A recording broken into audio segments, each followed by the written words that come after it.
What's up, everybody? Flashwing here. Yes, I am not dead. I just want to extend a heartfelt apology to all of my hardcore subscribers especially, but those of you who are subscribed to my channel, and say I'm very sorry for the lack of content over the past month. We're here to talk about something both specific and broad. Is that even possible? And we're going to be talking today about why we're all here.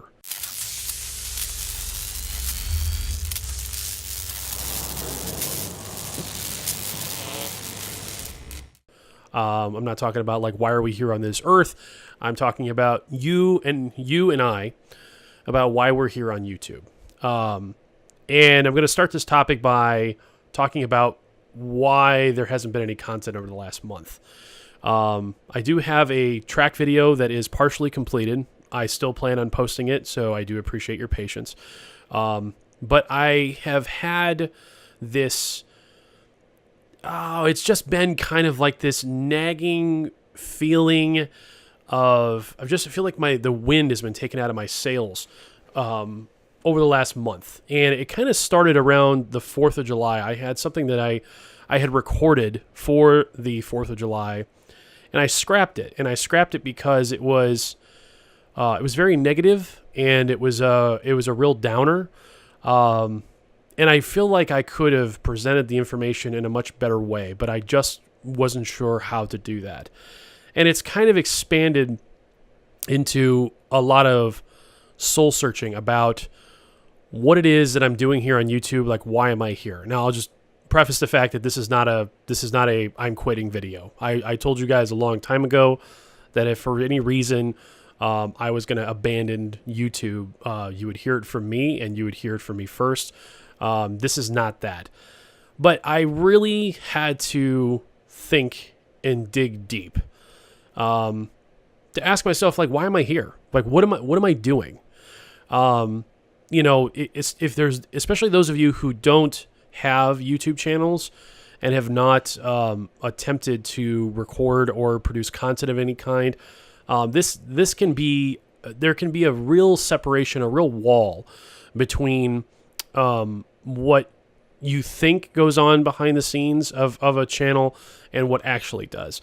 And I mean, and I know that I'm not nearly as busy as some of the significantly larger channels that produce tons of content, both on YouTube and other social media content. And some of those channels actually have armies of people that work for them, which makes me feel better, because if some of these channel providers were doing all of this work by themselves, it would definitely make me feel like I'm a giant slacker. But I mean, so I started out wanting to talk about, it was a 4th of July themed video. And it was a lot of it about how we as people, and I would say that this is kind of a Western world kind of situation, but how we're sitting here celebrating in the United States. We're celebrating our Independence Day. We're celebrating our breakaway from the crown. And if you have never read the Declaration of Independence, I highly encourage you to do so. It's probably one of the single greatest statements of freedom in the history of man. And I'm just thinking about how anti-freedom we are in our own lives. And it's not that we hate freedom. It's that we don't want it. And our perceptions of what freedom is really vary from person to person, but ultimately the concept of freedom comes down to whether or not we can choose the restaurant that we want to go eat at, or if we want to eat out or eat in, or, the freedom to choose the movie that we watch, or the freedom to get a job where we want, or things like that. But like the most basic of capabilities are defined as freedom. And yet there's so much more that we don't have control of in our own lives, but we don't think about those things, either because people are not pursuing them in mass, or because they place the blame on the free market instead of with the governing body that runs every aspect of our lives. I mean, you have to remember there's nothing in your home, in your own home. Every object that you look at is subject to some form of government regulation, from regulations on how it's produced, to the regulations over the workers that build the items that you have, to the size of your toilet. You have to have a toilet can only hold a specific amount of water.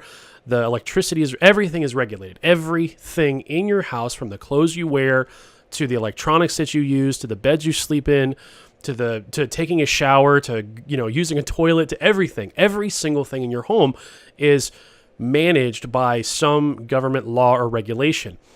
And but we're all oblivious to this because it's not something that either we're aware of, it's not something that we think about, or in some cases it's not something anybody really gives a shit about.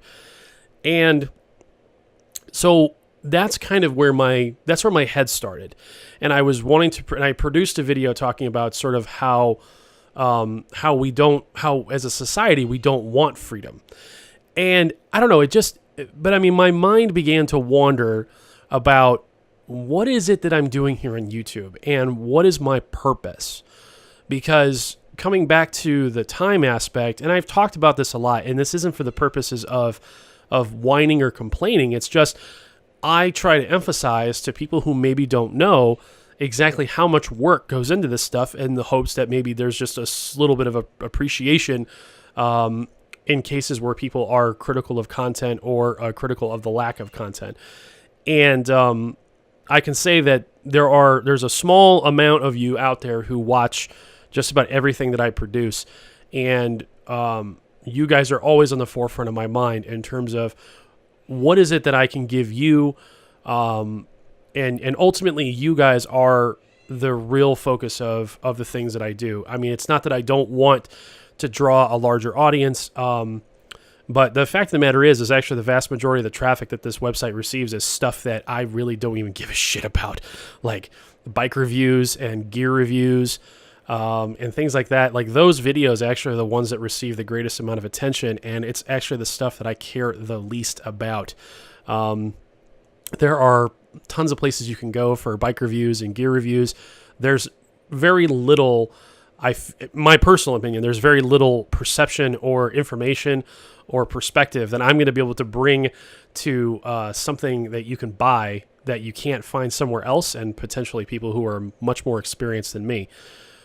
That's not my purpose. So there is some irony to the fact that the things that perform the best on this channel are the stuff that I actually care the least about. So what's the next thing? Well, when I sat down several years ago and I really started thinking heavily about what the hell is it that I'm trying to accomplish here, the two words that came into my head were inspiration and action. And the relationship in my head was a cyclical relationship. It was a circle.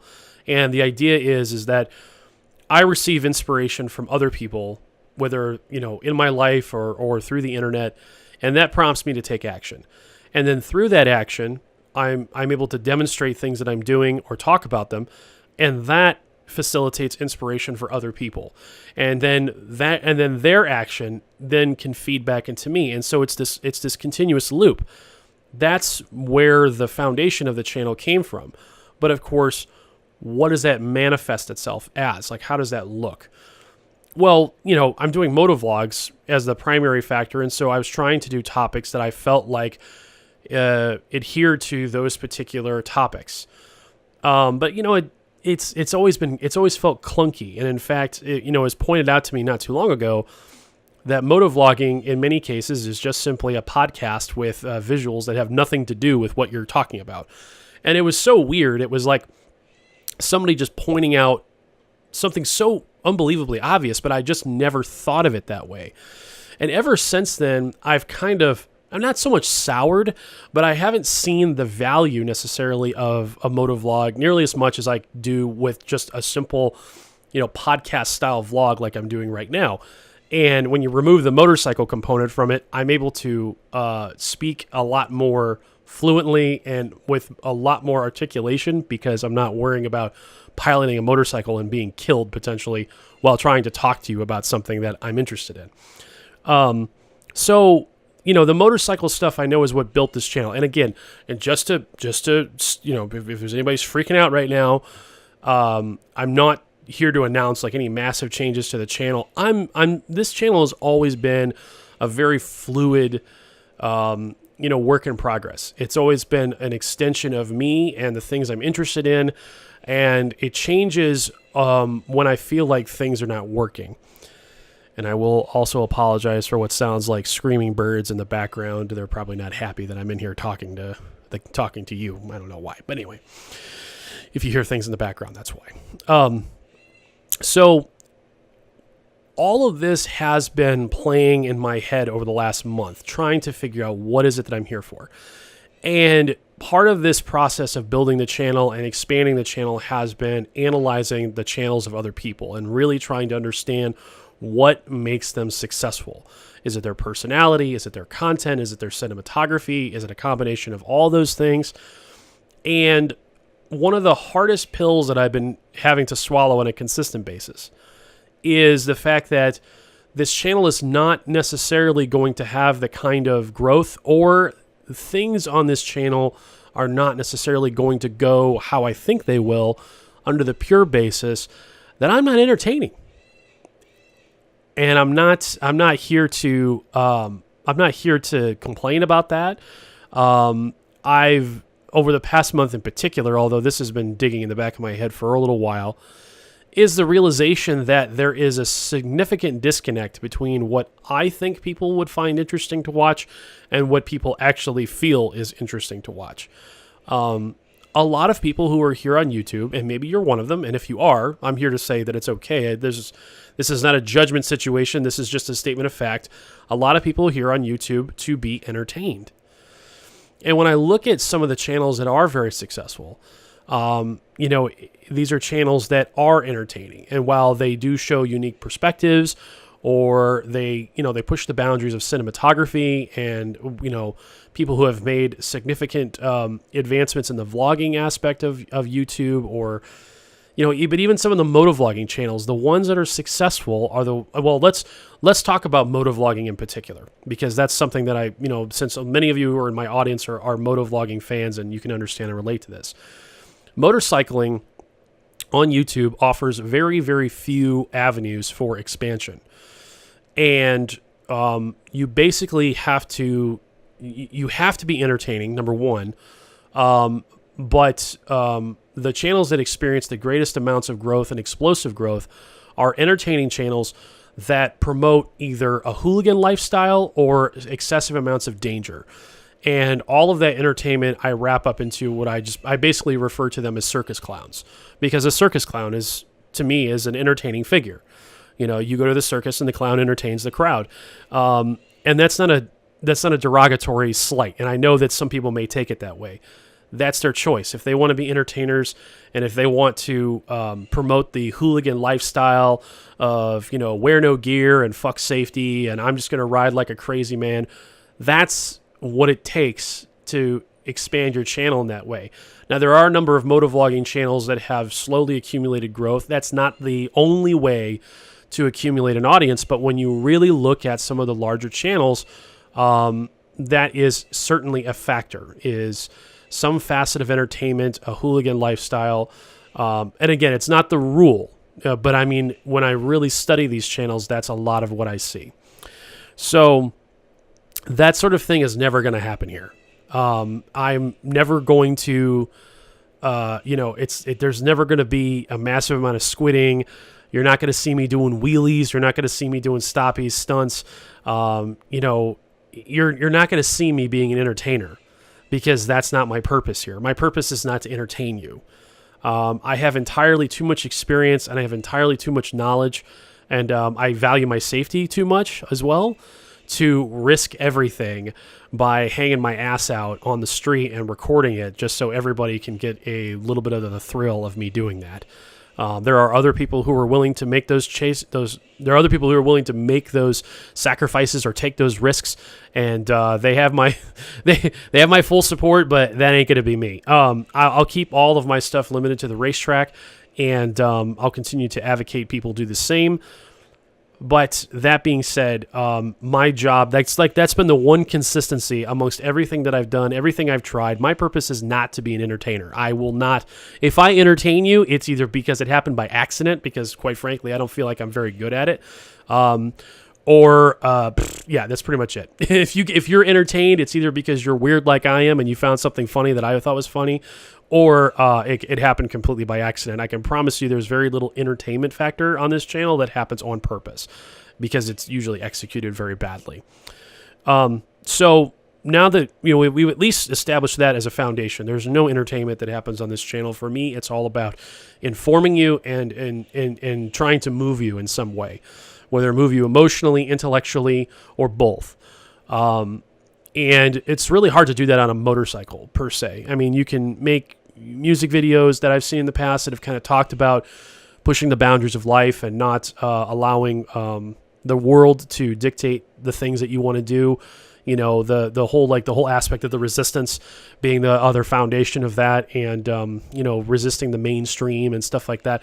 You can certainly promote those messages, but what does that actually mean? Like, at the end of the day, I'm not going to say that it's bullshit, but I'm going to say that it ends up being one of those things that you have to sort of plug your own ideas into it in order to make any kind of detailed sense of what exactly that stuff means. So that being said, even that to me is still not quite there. So the purpose has always been to try and bring my perspective and my knowledge and my experience, of which and again, who the fuck am I? I'm fucking nobody, truthfully. Like, I'm a dude on the street just like everybody else. I'm trying to figure out life just like everybody else. But there are a few things that I do know. And that is, when you look at the current makeup, especially, I'll be speaking to you guys who are here in the United States in particular, but of course other places could potentially fall under this umbrella as well.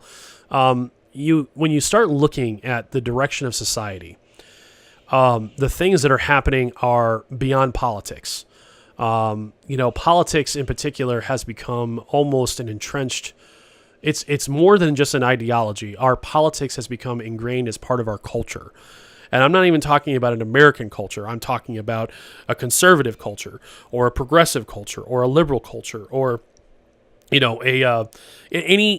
like the political groups themselves and the political affiliations themselves have almost formed their own cultures, because politics has become so heavily ingrained in everything that we do. And there's a serious danger around that, because of the way that history has shown us that especially in the case of multiculturalism, multiculturalism doesn't work. It's never worked throughout human history, and it will never work. And so and by that I mean, when you have two or more dominant cultures that share the same space, one culture will always attempt to dominate another culture. And so where this ties in is, right now there is an attempt by multiple political cultures to dominate the direction of the United States. And they're doing it not through the hearts and minds of Americans, but they're doing it through the news media, they're doing it through the court system, they're doing it through corrupt politicians, and the attempt is not to persuade, the attempt is to force. The attempt is to force people to live a certain way. And this is where I come back to the notion that as a society, it seems like we are anti-freedom. We don't want freedom. We don't want freedom because freedom means being responsible for the things that we do in life. Freedom means that we're responsible for our own health care. We're responsible for our own retirement. We're responsible for making sure that our kids get properly educated. We're responsible for taking care of our community. We're responsible for looking out for our neighbors. We're responsible for all of that stuff and accountable in many respects.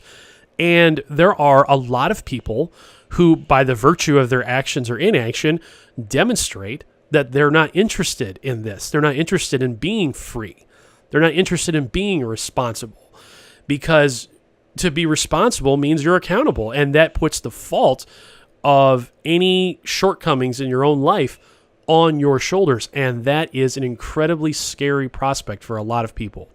They would rather surrender their freedom to some, anonymous state, some nameless, faceless group of people who make decisions for them, because then when things don't work out, they can blame somebody else. They can blame somebody because of racism. They can blame somebody because of sexism.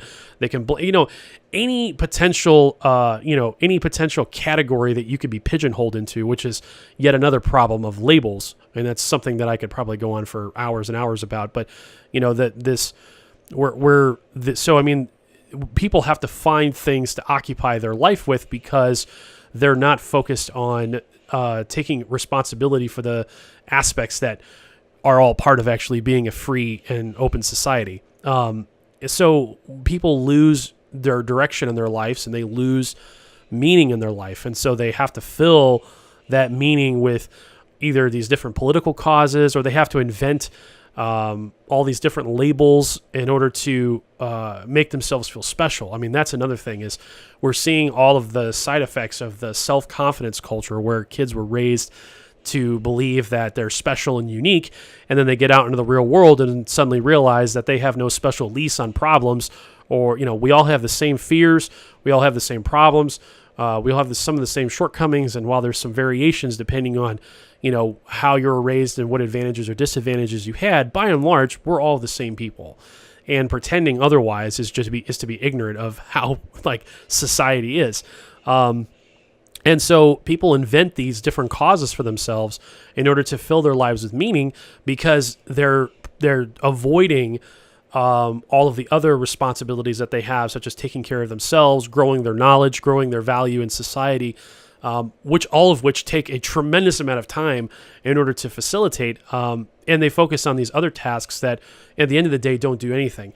But entertainment is also a giant, not a problem, but it ends up being the thing that people use to fill their lives with nonsense. I mean, now I'm just like everybody else. I like watching some TV shows. I like playing video games.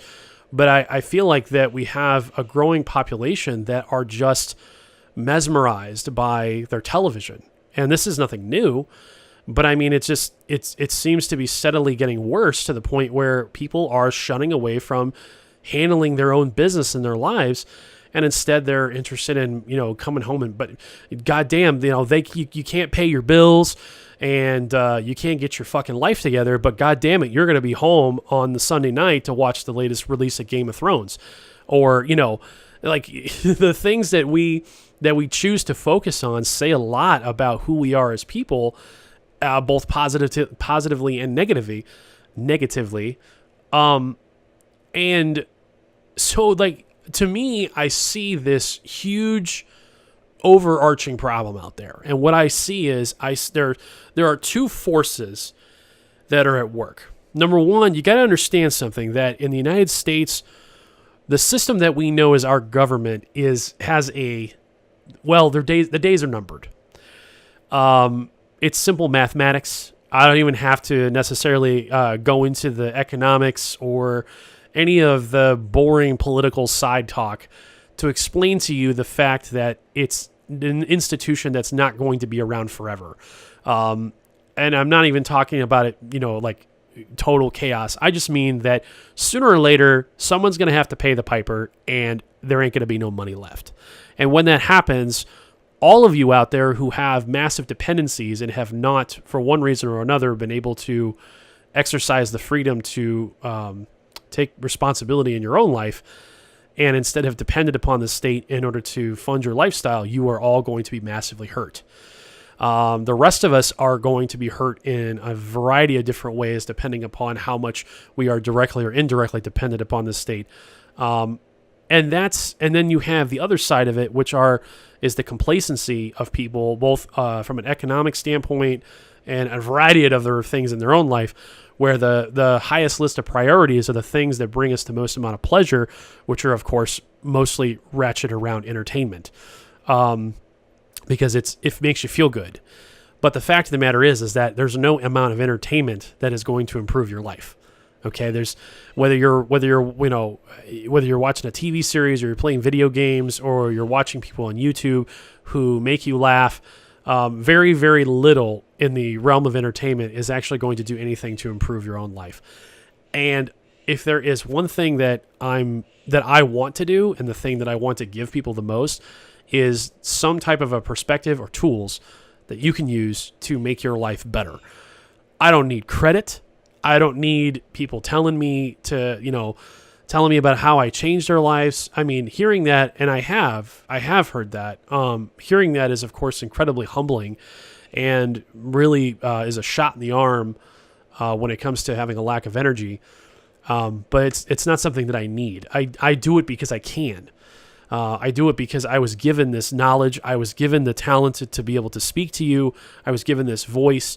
I was given the opportunities which have allowed me to have access to the necessary equipment. This was an opportunity that was given to me, and I do it because I can. And I think that is something that I've had to come to grips with, is the fact that I've been grinding really hard on this channel, but I've been grinding because of ego, and because that was what I was focused on. I was focused on people liking me, and I was focused on people liking my stuff. And when issues were taking place where that wasn't happening, it became incredibly frustrating. Why isn't my channel growing? Why don't people like my stuff? Well, they don't like my stuff in mass because I'm not funny and entertaining, because, people don't want to learn. They don't tune in for informative or perspective changing commentary. They're here because because either they're seeking information about a product or a bike or something. But there's a core group of you who are here because you want to facilitate some kind of change in your own life, and you use the tools that I provide, however limited they may be, and that's ultimately the goal with all of this stuff. And I have to accept the reality that I may not have the audience reach that I would like, but that's just kind of how it is. So it is one of those things where when you're working for expansion and it doesn't happen, especially when you're really putting a lot of time and effort into things, it can be really demoralizing. And I've just been trying to understand very, very as plainly as I can, like, what the fuck am I doing here? So I don't know. And I mean, I don't know how that's going to impact things. And I'm still doing a lot of thinking about it and still doing a lot of soul searching about it. But that being said, I am eternally grateful and very appreciative for those of you who do stick it out, for those of you who do watch all of these videos through to the very end, who have been here for a long time, and, just use me as just one of many tools in your life to give you that shot in the arm that you need every day to get up and go out and pay the rent that is due for success. So for that, I do say thank you. It's not a case of quitting. It's just a case of like really trying to understand why I'm struggling. Like if I'm going to do it, why am I doing it? So thank you again, guys, as always, for your steadfast dedication. And as always, we will see you out there.